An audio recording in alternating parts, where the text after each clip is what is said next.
تو ان لوگوں کو دیکھو انہوں نے 900 سال 950 سال تک دعوت دی. تو اس چیز سے مجھ میں بڑا حوصلہ پیدا ہوا ہے کہ جب آپ کی بات کوئی ایک دفعہ کی کہی ہوئی نہیں سنتا تو آپ مایوس نہ ہوں یا ایسے نہ بیٹھیں کہ یہ نہیں سنے گا. آپ اس کو آہستہ آہستہ دوبارہ سے بتاتے رہیں. اور میں کہتی ہوں کہ یہ دنیا کا نظام ابھی تک جو چل رہا ہے ہمارا، یہ اسی وجہ سے ہی چل رہا ہے کہ یہاں پہ اللہ کے نیک بندے ہیں جو کہ اللہ کی باتوں کو مانتے بھی ہیں اور بتاتے بھی ہیں. تو دنیا تو اللہ تعالیٰ نے اپنے نیک بندوں کے لیے ہی پیدا کی ہوئی ہے. تو یہ نظام چل رہا ہے، اس طرح سے لوگ بتا رہے ہیں، کر رہے ہیں، تو یہ ہو رہی ہے، دعوت چل رہی ہے، تو دنیا کا نظام قائم ہے. جب یہ دعوت ختم ہو گئی تو یہ نظام ختم ہو جائے گا. جس وقت امر بالمعروف و نہی عن المنکر ختم ہو گیا اس وقت پھر سب کچھ ختم ہو جائے گا. اللہ سبحانہ تعالیٰ ہمیں توفیق دیں. چلے سورہ جن کی طرف چلتے ہیں، تھوڑا سا مختصر سے وقت میں اس کا تعارف دیکھتے ہیں. اور سب سے پہلے یہ کہ سورہ جن جو ہے اس کا زمان نزول کیا ہے. تو بخاری اور مسلم میں حضرت عبداللہ بن عباس کی روایت ہے کہ رسول صلی اللہ علیہ وآلہ وسلم اپنے چند اصحاب کے ساتھ بازار اوقاز میں تشریف لے جا رہے تھے. راستے میں نخلا کے مقام پر آپ صلی اللہ علیہ وسلم نے صبح کی نماز پڑھائی. اس وقت جنوں کا ایک گروہ ادھر سے گزر رہا تھا. تلاوت کی آواز سن کر وہ ٹھہر گیا اور غور سے قرآن سنتا رہا. اسی واقعے کا ذکر اس سورہ میں ہے. اور اکثر مفسرین جو ہیں اس روایت کی بنا پر یہ سمجھتے ہیں کہ یہ نبی صلی اللہ علیہ وآلہ وسلم کا سفر طائف کا واقعہ ہے جو ہجرت سے 3 سال پہلے سن 10 نبوی میں پیش آیا. لیکن بعض مفسرین کہتے ہیں کہ یہ صحیح نہیں ہے. طائف کے اس سفر میں جنوں کے قرآن سننے کا جو واقعہ پیش آیا تھا اس کا قصہ سورہ احقاف کی آیات 29 سے لے کر 32 تک بیان ہوا ہے. اور یہاں پر یہ جو سورہ میں جن جنات کے گروہ کا ذکر ہو رہا ہے یہ نخلا کے مقام پر جو ہے وہ نبی صلی اللہ علیہ وآلہ وسلم صحابہ کرام کے ساتھ تھے تو وہاں پر یہ واقعہ ہوا.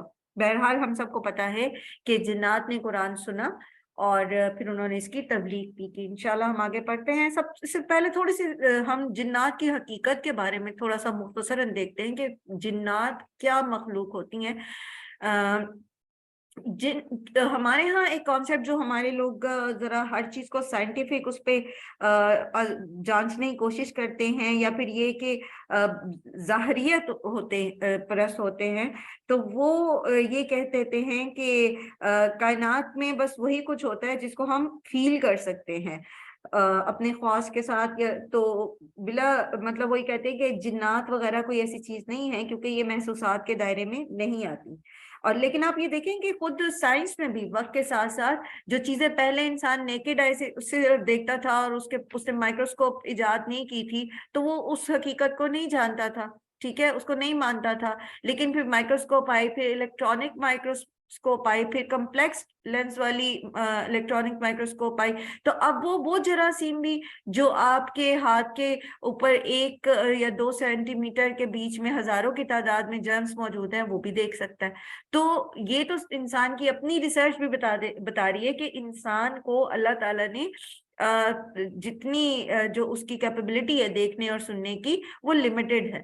اس کو انہانس کیا اس نے اور اس نے پھر بہت ساری ایسی چیزیں دیکھی. تو جیسے اگر جرمز وہ دیکھ سکتا ہے تو جنات جو ہیں اگر اللہ تعالیٰ نے ان کو پوشیدہ رکھا ہے تو اس کا مطلب یہ نہیں ہے کہ وہ موجود نہیں ہے.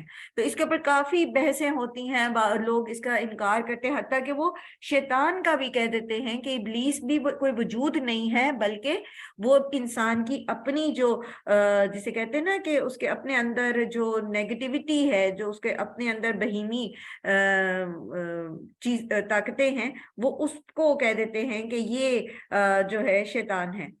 تو اس میں وہ باقاعدہ پھر جو لوگ ان چیزوں کو ماننے والے ہوتے ہیں وہ پھر قرآن کی آیات کو بھی تختہ مشق بنا لیتے ہیں. ایون مسلمانوں میں بھی کثیر طبقہ ایک ایسے لوگوں کا موجود ہے جو اس طرح کی باتیں کرتے ہیں. تو قرآن کریم میں کیسے ہمیں پتہ چلتا ہے کہ جنات جو ہیں وہ واقعی ایک مخلوق ہیں اور یہ کیسی مخلوق ہیں؟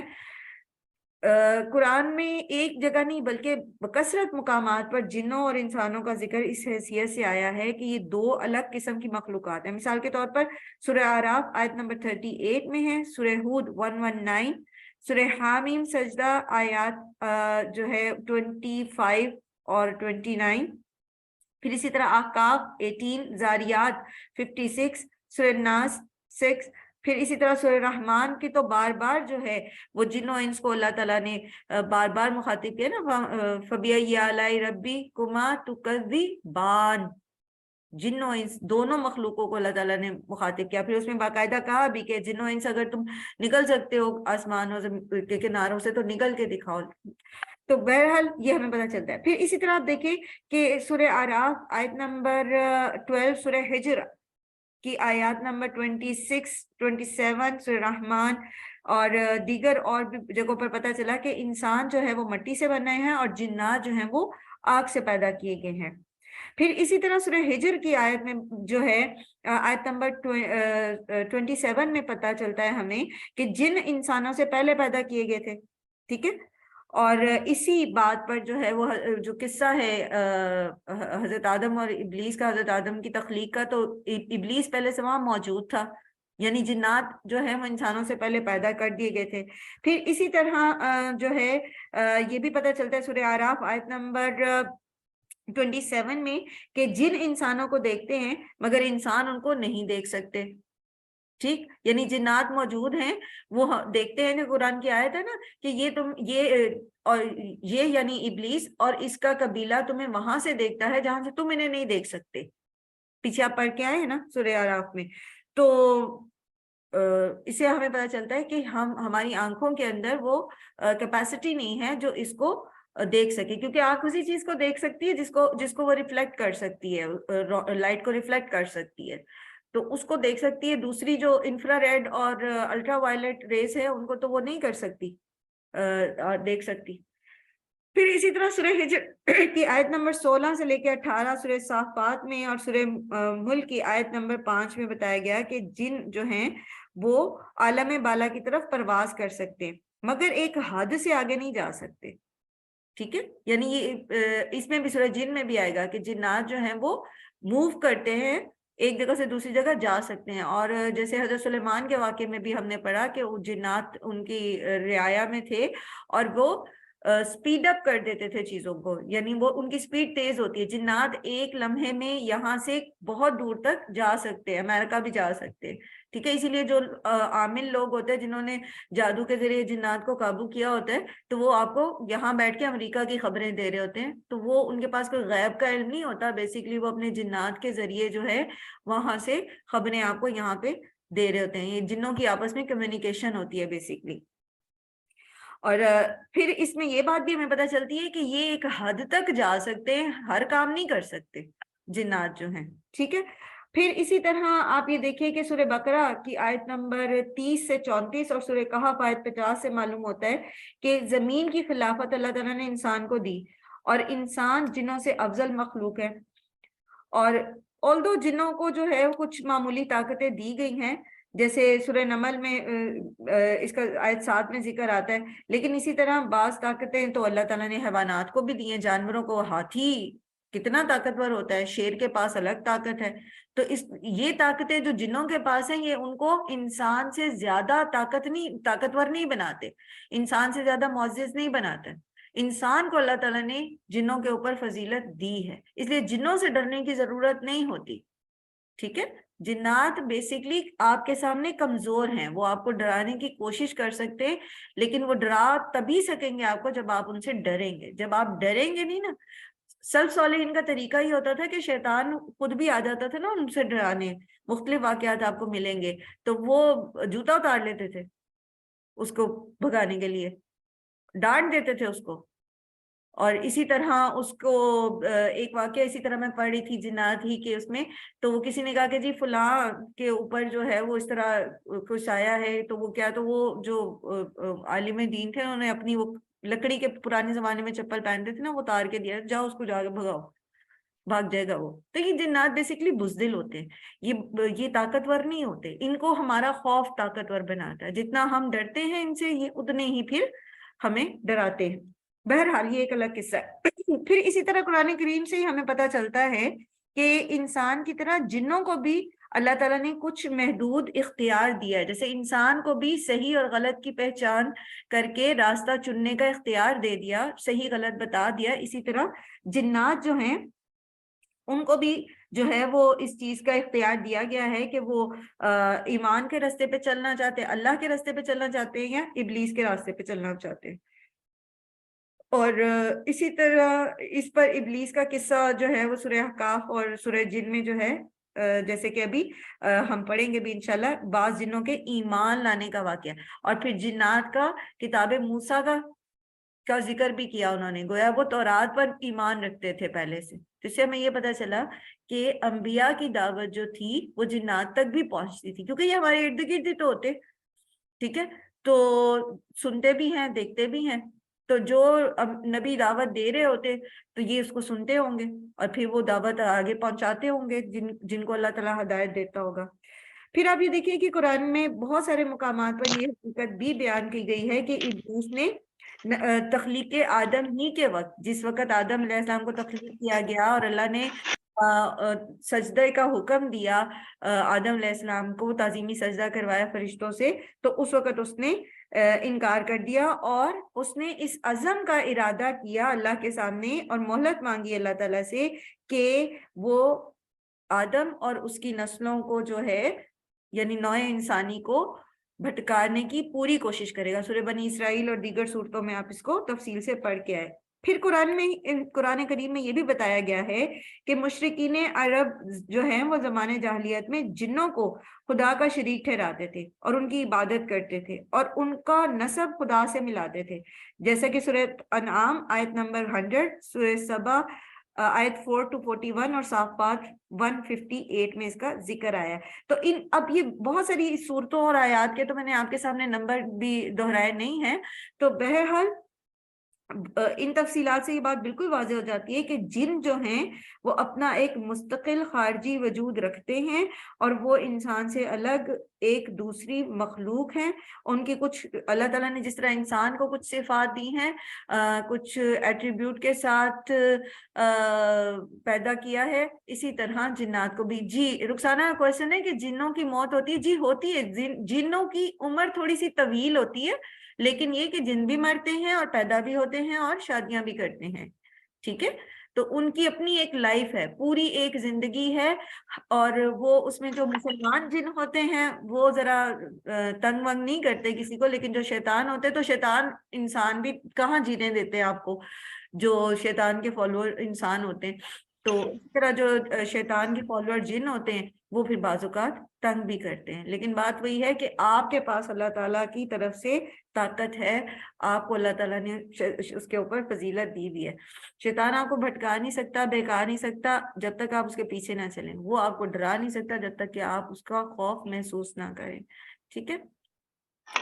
یہ جو لوگ جنوں کا انکار کرتے ہیں ان کے لیے بے شمار قرآن کے اندر فیکٹس موجود ہیں کہ اگر وہ یہ تہیا ہی نہ کر چکے ہوں، جیسے بھی میں نے ذکر کیا کہ مسلمانوں میں بھی کچھ لوگ اس طرز فکر سے متاثر ہیں جو کہ وہ جنات کا انکار کر دیتے ہیں، تو قرآن کریم میں بارہا اس کا ذکر آیا ہے اور اس کی تفصیل جو ہے وہ بیان کر دی گئی ہے، اور اس کے جو موضوع مباحث ہے وہ وہی جو عموماً مکی صورتوں کے ہوتے ہیں۔ اس میں آخرت کا بھی ذکر آئے گا، پھر قرآن اور رسالت کی طرف جو ہے اس کا بھی بیان آئے گا انشاءاللہ العزیز۔ ہم اس کو شروع کرتے ہیں۔ بسم اللہ الرحمن الرحیم۔ ستا عدنان، آپ کا مائک بار بار آن ہو رہا ہے، آپ پلیز اس کو میوٹ کر رکھیں، اگر آپ نے کہیں موبائل ایسی جگہ رکھا ہوا ہے کہ وہ خود بخود مائک آن ہو رہا ہے۔